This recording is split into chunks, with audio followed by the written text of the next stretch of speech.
যি ধুমুহাই তাণ্ডৱ চলালে টুপীয়া গাঁৱৰ মাজভাগত ধুমুহাই ব্যাপক ক্ষতি সাধন কৰিছে।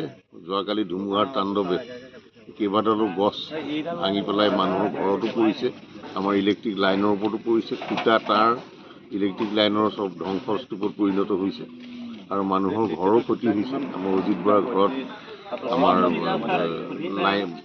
প্ৰকাণ্ড গছ এডাল ভাগি পৰিছে, পশুধনৰ মানুহৰ প্ৰথমতে প্ৰাণ ৰক্ষা হৈছে।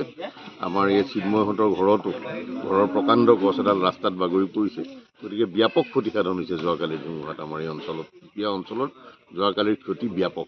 ৰাস্তা ইতিমধ্যে বন্ধ হৈ পৰিছে আৰু যাতায়াতৰ কাৰণে মুকলি কৰিবৰ কাৰণে সময়ৰ প্ৰয়োজন হ'ব, কাৰণ প্ৰকাণ্ড এডাল গছ ৰাস্তাৰ ঠিক মাজভাগত বাগৰি পৰিছে। বিদ্যুৎ বিভাগ কি আহ্বান জনাব? বিদ্যুৎ বিভাগক মই অনুৰোধ জনাইছোঁ যাতে তেখেতসকলে যিমান পাৰি সোনকালে আহি পেলাই লাইন মেৰামতি কৰি ৰাইজক সকাহ দিয়াৰ যেন ব্যৱস্থা কৰে।